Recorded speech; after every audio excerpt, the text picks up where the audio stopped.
Hello बच्चों, आपका स्वागत है हमारे चैनल स्टडी विद प्रेम में। और आज की इस वीडियो में हम क्लास 9th इंग्लिश के चैप्टर नंबर 2 जो आपके पोएम सेक्शन का है और इसका नाम है विंड। और इस वीडियो में इसके सारे ऑब्जेक्टिव क्वेश्चन को देखने वाले हैं।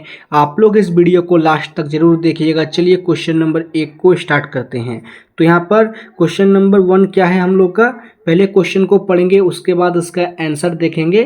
क्वेश्चन है who is the poet of the poem wind. तो ये जो पोएम है इसके पोएट कौन है, तो इसके पोएट हैं सुब्रमण्य भारती। क्या नाम है? सुब्रमण्य भारती इसके पोएट हैं। ठीक है, क्वेश्चन नंबर 1 क्लियर है। आगे है question number 2, what does the wind symbolise in the poem. तो ये जो पोएम है विंड, ये क्या सिंबलाइज करता है? तो ये सिंबलाइज करता है पावर एंड स्ट्रेंथ। क्या? ताकत और क्षमता ये सिंबलाइज करता है। ठीक है, क्वेश्चन नंबर 2 क्लियर है। आगे क्वेश्चन नंबर 3 है, what does the poet ask the wind to come softly for. तो इसका राइट आंसर होगा option number A, so that it does not destroy thing. मतलब वो आए और चीज़ों को बर्बाद ना करे। डिस्ट्रॉय का मतलब होता है बर्बाद और थिंग्स मतलब होती हैं चीज़ें। जो वो हवा आए, आराम से आए और चीज़ों को वो तबाह ना करे। ठीक है, क्वेश्चन नंबर 3 क्लियर है। आगे है क्वेश्चन नंबर 4 नंबर क्वेश्चन है, what does the wind break in the poem. तो जो विंड अर्थात हवा है, तूफान है, वो ब्रेक कहाँ लेती है? तो वो ब्रेक लेती है आपका विंडोज एंड डोर्स में, ट्री एंड ब्रांचेस में एंड शटर्स ऑफ विंडोज में। इन तीनों में वो ब्रेक लेती है। इसलिए क्वेश्चन नंबर 4 का राइट आंसर हो जाएगा option number D, all of the above. Clear है। आगे है क्वेश्चन नंबर 5 नंबर का क्वेश्चन है, what does the wind do to the weak fires. तो जो वीक फायर्स होते हैं, जो कम आग होते हैं, उनको वो क्या करती हैं? एक्सटिंग्यूश देम। क्या? एक्सटिंग्यूश देम, वो उनको बुझा देती है, जो कमज़ोर आग के लपटें होती हैं। क्वेश्चन नंबर 5 हो गया। आगे है question number 6, what happen to the strong fire. जो स्ट्रॉन्ग फायर होता है उनके साथ क्या होता है भाई? तो जो स्ट्रॉन्ग फायर होता है उन्हें वो दे बर्न ब्राइटर। मतलब जो स्ट्रॉन्ग फायर्स होते हैं ना, वो और तेज़ी से जलने लगते हैं। क्या? और तेज़ी से जलने लगते हैं। इसलिए इसका आंसर होगा दे बर्न ब्राइटर। क्या?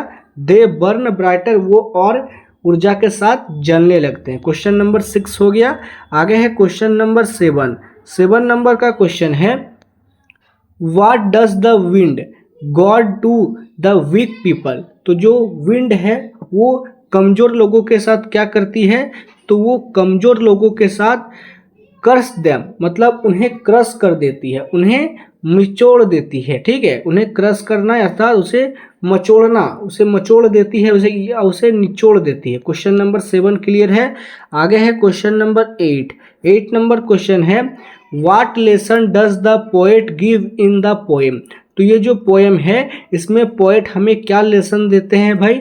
तो इसमें हमें पोएट लेसन देते हैं be strong to face difficulties. क्या? तुम मजबूत बनो और जो सामने कठिनाइयाँ आ रही हैं उनका डटकर सामना करो, फेस डिफिकल्टीज। ठीक है, क्वेश्चन नंबर 8 क्लियर है। आगे क्वेश्चन नंबर 9 नंबर का क्वेश्चन है, what does the poet say about friendship. तो जो पोएट हैं वो फ्रेंडशिप के बारे में क्या कहते हैं भाई? तो वो फ्रेंडशिप के बारे में कहते हैं we should make friend with the wind. मतलब हमें जो है अपने मित्र को दोस्तों के साथ बनाना चाहिए। ठीक है, we should make friend with the wind. हवा के अनुसार हमें अपने दोस्तों को बनाना चाहिए। क्वेश्चन नंबर 9 क्लियर है। ऑप्शन नंबर बी इसका राइट आंसर होगा। आगे है क्वेश्चन नंबर 10 नंबर का क्वेश्चन है, what does wind symbolise spirituality. क्या है? तो जो विंड है उसका सिंबलाइज क्या है स्पिरिचुअलिटी में? तो इसका सिंबलाइज है power of God and challenges. क्या? Power of God and challenges. ठीक है, क्वेश्चन नंबर 10 क्लियर है। आगे है क्वेश्चन नंबर 11 नंबर का क्वेश्चन है, who face the wind bravely. तो कौन जो है विंड अर्थात आंधी को ब्रेवली अर्थात बुद्धिमानी से फेस करता है?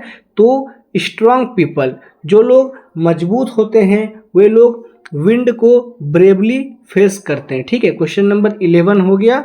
आगे है क्वेश्चन नंबर 12 नंबर का क्वेश्चन है what does the poet compare the wind to. तो जो पोएट हैं वो विंड को किससे कंपेयर करते हैं भाई, तो पोएट को विंड को कंपेयर करते हैं ए टीचर से, ए फ्रेंड से और ए डिस्ट्रक्टिव फोर्स से। किससे, ए टीचर से, ए फ्रेंड से और ए डिस्ट्रक्टिव फोर्स से, इन तीनों चीज़ों से कंपेयर करते हैं वो विंड को। इसलिए क्वेश्चन नंबर जो 12 है इसका सही उत्तर हो जाएगा option number D, all of the above. क्या, क्वेश्चन नंबर 12 का सही उत्तर होगा option number D, all of the above. Clear है। आगे है क्वेश्चन नंबर 13 नंबर का क्वेश्चन है what is the tone of the poem wind. तो ये जो पोएम है विंड, इसका टोन कैसा है भाई, तो इसका टोन जो है इंस्पिरेशनल है। क्या, इसका टोन जो है काफ़ी इंस्पिरेशनल है, जिससे हमें मोटिवेशन मिलता है। ठीक है, क्वेश्चन नंबर 13 क्लियर है। आगे है क्वेश्चन नंबर 14 नंबर का क्वेश्चन है what does the wind destroy in the poem. तो इस कविता का जो नाम है विंड अर्थात आंधी, इसमें आंधी किस चीज को डिस्ट्रॉय करता है भाई, तो आंधी डिस्ट्रॉय करता है हाउसेस एंड बुक, मतलब आंधी घरों को और किताबों को डिस्ट्रॉय कर देता है। क्वेश्चन नंबर 14 क्लियर है। आगे है क्वेश्चन नंबर 15 नंबर का क्वेश्चन है what is the message of the poem. तो ये जो पोएम है विंड, इससे हमें क्या मैसेज मिलता है भाई, ये पोएम हमें क्या मैसेज देता है, तो वो मैसेज देता है weak people are destroy by challenges and strength help survive difficulties. ये दो हमें मैसेज देते हैं, इसलिए क्वेश्चन नंबर 15 का राइट आंसर हो जाएगा ऑप्शन नंबर डी, बी और सी। क्या हो जाएगा, बोथ बी एंड सी इसका आंसर हो जाएगा। क्वेश्चन नंबर 15 क्लियर है। आगे है क्वेश्चन नंबर 16 नंबर का क्वेश्चन है what does the poet tell us to build strongly. तो जो पोएट हैं वो हमें किस चीज़ को बिल्ड करते हैं स्ट्रांगली, तो वो है आवर हाउसेस एंड हार्ट, अर्थात हमें हमारे घरों को और हमारे जो दिल है, जिगरा है, उसे हमें मजबूती के साथ बिल्ड करना चाहिए, मजबूती के साथ बनाना चाहिए। ठीक है, क्वेश्चन नंबर 16 क्लियर है। क्वेश्चन नंबर 17 का क्वेश्चन है what is the poetic device use in don't break the shutters of the window. तो इसमें कौन सा पोएट्रिक डिवाइस का यूज हुआ है भाई, तो वो पोएट्रिक डिवाइस है आपका क्या, पर्सनिफिकेशन। क्या, पर्सनिफिकेशन पोएट्रिक डिवाइस का इस लाइन में जो है यहाँ से इतना तक इसमें पर्सनिफिकेशन का यूज हुआ है। क्वेश्चन नंबर 17 का राइट आंसर हो जाएगा ऑप्शन नंबर ए।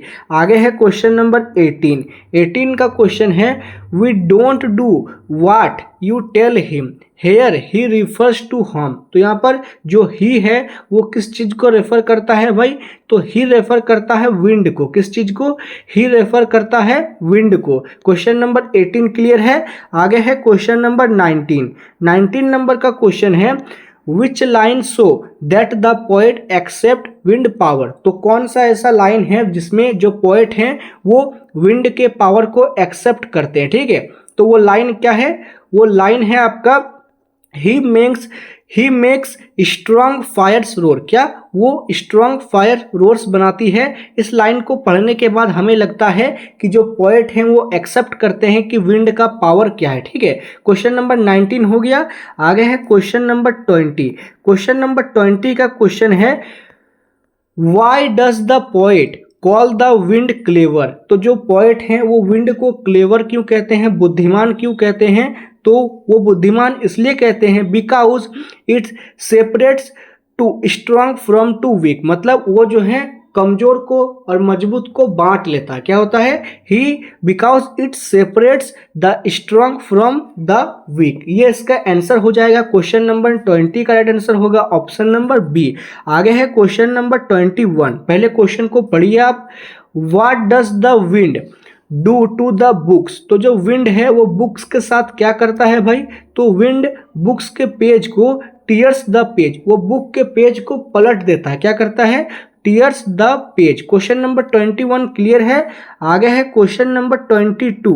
क्वेश्चन नंबर 22 का क्वेश्चन है What should we do according to the poet to face the wind? तो अगर हमें विंड को फेस करना है तो कवि के अनुसार हमें क्या करना चाहिए? तो कवि कहते हैं इसका आंसर होगा बिकम स्ट्रांग, अर्थात मजबूत बनो। मतलब जितना आप मजबूत बनते जाएंगे आप विंड से लड़ने के लिए, विंड को फेस करने के लिए उतना आप लोग काबिल होते जाइएगा। ठीक है, क्वेश्चन नंबर 22 का डायरेक्ट आंसर होगा ऑप्शन नंबर बी। आगे है question number 23। What is the wind God symbolic of? तो जो विंड है उसका गॉड सिंबॉलिक क्या है?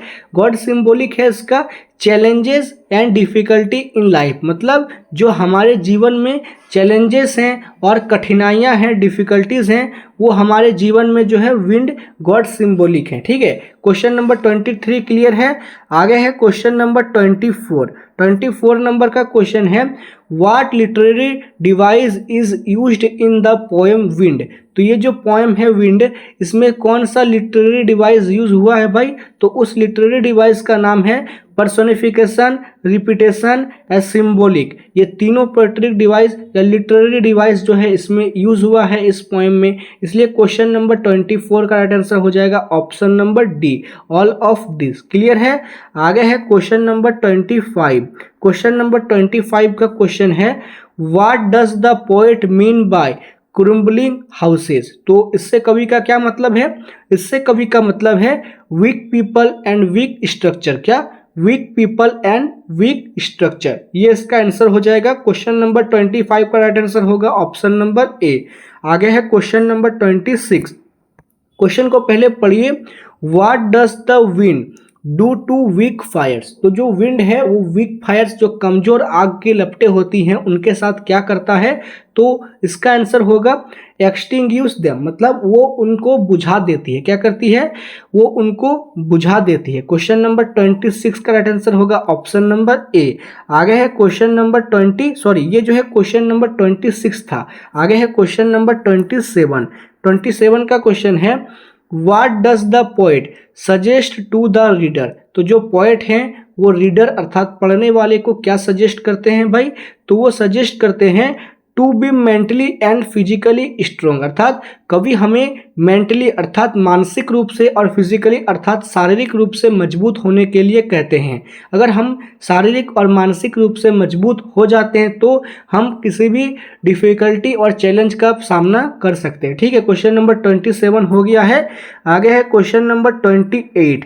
क्वेश्चन नंबर 28 का क्वेश्चन है he makes strong fires roar and flourish means. तो इसका क्या मतलब होता है भाई? तो इसका मतलब होता है challenges help strong people grow. मतलब जो चैलेंजेस हैं वो एक आदमी को मजबूत होने के लिए और ग्रो करने के लिए मदद करता है। ठीक है, चैलेंजेस क्या करते हैं? आदमी को मजबूत होने के लिए और ग्रो करने में मदद करता है। इसलिए क्वेश्चन नंबर 28 का राइट आंसर हो जाएगा ऑप्शन नंबर ए। आगे है क्वेश्चन नंबर 29। क्वेश्चन नंबर 29 का क्वेश्चन है the wind represent which element of nature? तो ये जो विंड है इस कविता का नाम, इसमें जो विंड है ये क्या रिप्रेजेंट करता है और किस एलिमेंट का नेचर है इसमें? तो वो नेचर है आपका एयर का। किस चीज का? एयर का। क्वेश्चन नंबर 29 क्लियर है। लास्ट क्वेश्चन है इस चैप्टर का, question number 30। What does the poet finally advise? तो जो पोएट है वो फाइनली हमें क्या एडवाइस देते हैं? तो वो हमें फाइनली एडवाइस देते हैं to become strong and fearless. क्या? To become strong and fearless, अर्थात हमें जो है मजबूत और डरपोक नहीं बनना है। ठीक है, हमें मजबूत बनना है और किसी भी चीज से डरना नहीं है। क्वेश्चन नंबर 30 का राइट आंसर हो जाएगा ऑप्शन नंबर ए। और इसी क्वेश्चन के साथ हम लोगों ने इस चैप्टर के जितने भी सारे इंपॉर्टेंट ऑब्जेक्टिव क्वेश्चन थे उन सभी को देख और अच्छी तरह से समझ लिया है। अगर आपको ये वीडियो पसंद आए तो आप लोग इस वीडियो को लाइक कीजिए, हमारे चैनल को सब्सक्राइब कीजिए। मिलते हैं आपके साथ किसी नेक्स्ट वीडियो में। जय हिंद, जय भारत।